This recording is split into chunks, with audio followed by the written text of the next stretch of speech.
Hello and welcome to another video. My name is CJ, the Populist New Yorker, and today I wanted to break down kind of the differences between the 2016 and 2020 election, because there are people on both sides that are saying that, well, on one hand you have that Trump is finished and Biden's going to win in a 400 electoral vote landslide, and there's other people that say the exact opposite, that Trump can't lose and he's going to win, a 300 or 400 electoral vote landslide. So I wanted to make this video to kind of break down why the dynamic of 2016 is different than the dynamic of 2020 and why the polls are different, because they are different. And even though there are some polls where Trump is doing well in various swing states, he's not doing as well as he was in 2016 in some of them. Keyword is some of them, because there are other states where he's bouncing back, particularly in the state of Florida. Biden is only up by around 1.5 in the aggregate. If you really average all the aggregates together, that's not a whole lot, and that's definitely within the margin of error. But in some cases, Trump is doing a lot worse. In states like Pennsylvania, he's doing a lot worse than he did back in 2016. But that's not really the focus of today's video. Today's video is basically to talk about how the campaign and the dynamic of the race is different, and why I think people are still kind of stuck in the 2016 mindset that Trump is going to have to make a comeback because that's the type of person he is. But in reality, I think it's much different than that. I think the polls and everybody else is kind of stuck in the 2016 mindset because we're all used to Trump as sort of this larger-than-life figure, even for people that don't like him, and that he's going to beat the odds and that he's going to win a second term. And while I'll be the first to admit that that's very, very, very possible, I still think it's more likely that Biden wins just based on the numbers. And, the early vote has gotten better for Republicans. So, if the early vote continues in that direction, I'll probably change my mind on Election Day. And, my final prediction might be different. But just given the circumstances of the race, it's a whole lot different than it was in 2016. In 2016, we had 8 years of the Barack Obama presidency. People in 2016 were looking for a different direction. The economy was doing better, but for some people it wasn't growing at the rate that they had wanted it to grow. And of course, one of the biggest issues of the election, which ultimately swung it, was not the issue of, the radical left or law and order or anything like that. It was the issue of trade. And Trump painted himself as this populist that was going to bring back trade to the Rust Belt and revitalize the area. He made the same pitch in areas like Kentucky and West Virginia. He was going to bring back coal, and he was going to make America great again. That was the pitch in 2016. It was a very optimistic approach. Compare that message, of course, to the 2020 campaign, which is a lot different. And if I was Trump's campaign strategist, I would make it a lot different. I would definitely change the messaging, because Trump's message now in 2020 is more of the doom and gloom message. It's more of, elect me or Antifa will, attack Granny, or, elect me and there'll be, we won't defund or, abolish police or something. But I think it's something that a lot of independent and even some lean Republican and all Democratic voters, for the most part, don't really buy. I think it's it's a bad strategy. It doesn't really accurately portray his opponent. There's many things Trump could tout. He could tout his economic record, which he has before the coronavirus was objectively good. It could have been a whole lot better, but the economy was good, and most Americans saw it as so. And up until recently, most Americans trusted Trump over Biden to bring back the economy when the pandemic hit. The problem is now his campaign has devolved into Hunter Biden and the Back the Blue movement, and that's all it's been about for the most part. And I think it's not really resonating with a lot of Americans, because during a time of crisis, Americans tend to look for a leader, a steady hand of leadership to guide Americans out of this crisis to the other side where it's in a better place. And the problem with Trump's 2020 campaign is it doesn't really seem to convey that accurately. I think that it comes off as more of, dismissive, to say the least, of, coronavirus and all those other things, whereas Joe Biden, looks like he has more of a plan. That I'm just doing this from the perspective of your average voter. I think a 2020 campaign would be much better if Trump was attacking Joe Biden on the outsourcing that was done under the Obama administration. He could tout issues on trade. He can even go to the left of Biden on some economic issues. He could, Trump could have a healthcare plan, which he doesn't have. And like, if he was campaigning on things like that, I think we'd be in a much different place. And of course, he could campaign on his support of the police and, Hunter Biden a little bit. But I think it's a lot of oversaturation. And when you oversaturate an issue too much, it doesn't really stick. The reason why the emails stuck to Hillary is because she was unlikable to begin with. Joe Biden doesn't have that same unlikability to him, to your average American. Joe Biden comes across to, your average uninformed voter as middle-class Joe. He just seems like some ordinary guy who's just been in politics for a long time. Whereas, in contrast, you had Hillary Clinton, who seemed very cold. She seemed calculated, but she also seemed callous, and she seemed very refined and fake, whereas Joe Biden seems, to the average voter, more ordinary. Trump's strategy has kind of been oversaturating a few issues about Joe Biden. If you've noticed, he hasn't really talked about Joe Biden's cognitive decline anymore, or his perceived cognitive decline, because it hasn't worked. He oversaturated the issue. He made it too big and too early, and quite frankly, we were in a time of crisis, and it didn't really resonate with people because most people were thinking about how they were going to get their jobs back and how they were going to open schools as opposed to, if Joe Biden has dementia or not, or something like that. It doesn't really stick very well, and he oversaturated it too early, just like I think he's oversaturating the Hunter Biden issue. Though I think the issue is very important to a segment of the population, it is to be noted that Trump is not running against Hunter Biden, he's running against Joe Biden.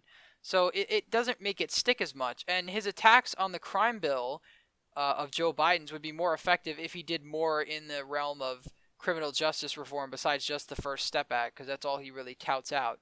But again, he could take the opposite approach and say that Joe Biden was right from the beginning if he wanted to do that, and say, oh no, I actually do support this law and order. But the law and order issue as a whole hasn't resonated, and he's trying to make it resonate with suburban whites, and it doesn't really resonate. Quite the opposite. Suburban whites have been leaving the Trump coalition in droves. The only thing that can really save it now is his increases with blacks and Latinos, but I don't think that's going to be enough at this point.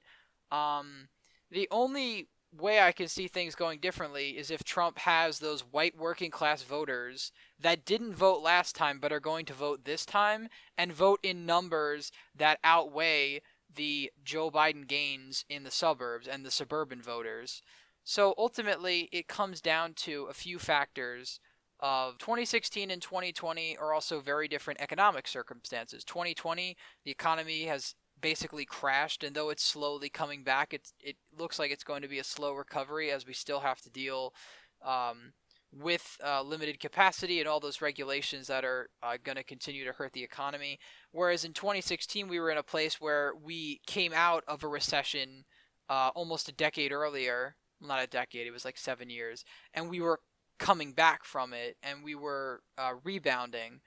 And there was a sense of optimism from the Trump campaign that if he was to be elected, we were going to have all these things. We were going to have manufacturing back. We were going to have jobs. We were going to be tough on China. And the campaign is not focusing on those issues anymore. Of course, he's focusing on the tough on China because of the coronavirus. But just in general, he's not really focusing on the issues of trade enough and rebuilding the economy. It's mostly just Joe Biden is a Trojan horse for the radical left. Kamala Harris is blah, blah, blah. And it just doesn't seem to... The campaign instincts that Trump had in 2016, where he knew what to talk about, he knew what the American people wanted to hear, I don't really think it's there anymore. I think it's different. And the problem is, when you're the incumbent president, you need to run as the incumbent president, not as an outsider like he was 4 years ago, or how he campaigned 4 years ago. I guess in a few days we're going to find out whether the 2016 campaign was just an anti-Hillary Clinton referendum, and I guess we'll find out if 2020 is an anti-Trump referendum. Because in 2016, Trump won very narrowly, if you really look at it. He won decently large in the Electoral College, but in all of the key states that really swung the race, Wisconsin, Michigan, and Pennsylvania, he only won those states by around, well, with Michigan, he won it by 0.3, and then Wisconsin and Pennsylvania, he won by 0.7%. That's a very small amount of votes, and I forget the exact number. It might be like 100,000 votes that put him over the top in all the states combined. It was not a whole lot. 2016 was a squeaker. It was very close in terms of the states that he had to win. In terms of the Electoral College, it was a pretty decisive victory. So replicating that is going to be difficult enough, because that in itself was kind of a miracle. Nobody thought Pennsylvania or Michigan or Wisconsin were going to flip. That didn't really seem plausible. If anything, the Trump victory would have to come from places like Virginia, Nevada, those traditional states that were once Republican states and now are basically likely blue states, if not safe blue states, by the end of this election. It kind of came down to just those 3 states, and that was it.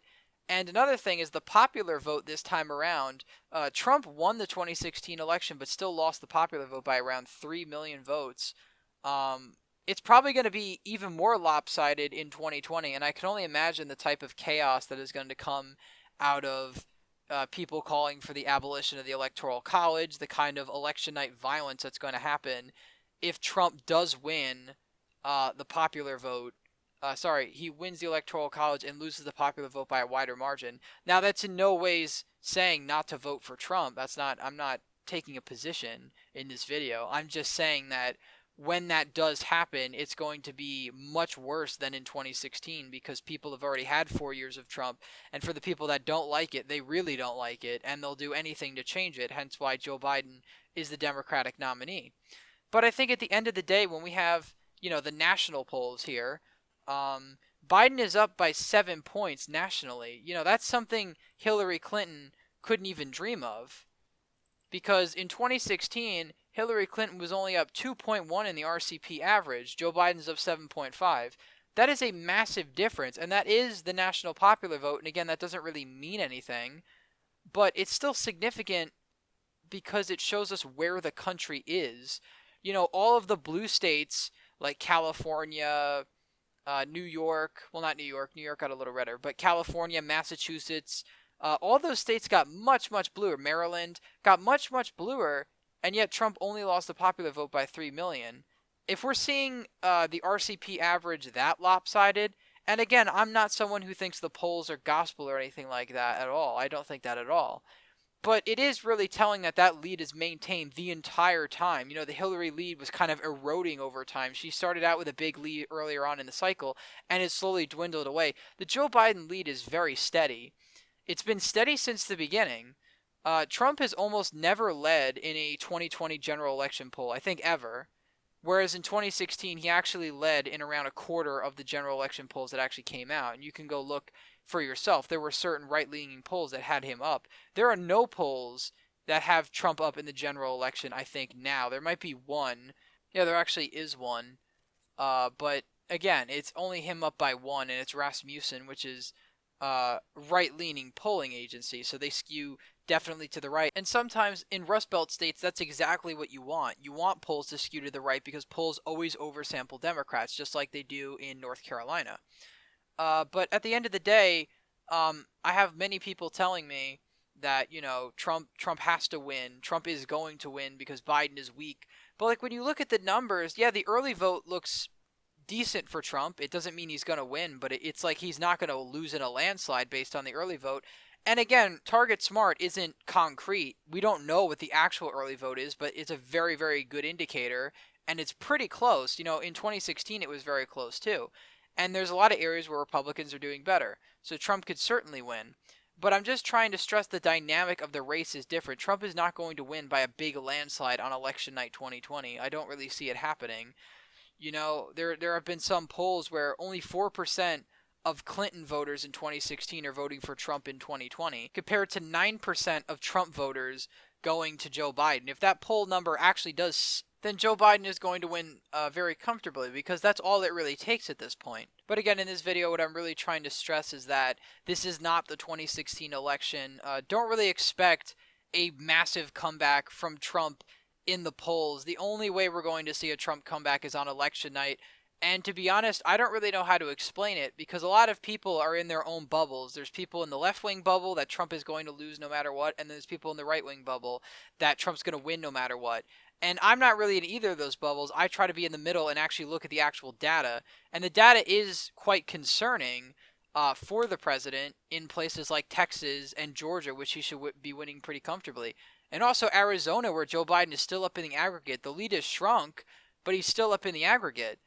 So I don't think this is 2016, and that was basically why I made this video, because I wanted to stress the point that for Trump supporters thinking that Trump is going to win, is certain to win because Joe Biden demented or whatever, I'm trying to make this video to say that the circumstances of the country are very, very different.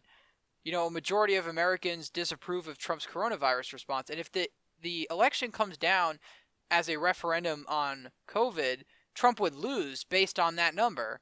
And I don't really think those are skewed numbers, because there are plenty of Trump supporters that think Trump could have done better on this issue. But again, like election night, I don't really know. I have my prediction, which I will actually, my official prediction, which will probably come out in a couple days before the election. But we'll really only see on election night. Maybe if we actually get the results on election night. But like I said in my previous video, we'll have a good indicator of where things are on election night, most likely, and we'll kind of know who's winning. You know, if they, again, like if they call a state like Ohio for Trump really early, that's good news for him, because that's a good indicator for him in other states. But if they don't, if they don't call Ohio that night, for instance, that's a very bad sign. If they call Florida for Biden that night, that's a bad sign. You know. So there are a number of indicators. But again, this video is kind of just a rambly sort of video where I'm trying to stress the point that this is not 2016. Don't trick yourself into thinking that it is. Anyway, that's all from me today. Please leave a thumbs up if you enjoyed this video. Subscribe to the channel. Hit the bell notification so you don't miss any other videos I put out. Thank you all for watching, and I hope to see you in the next one.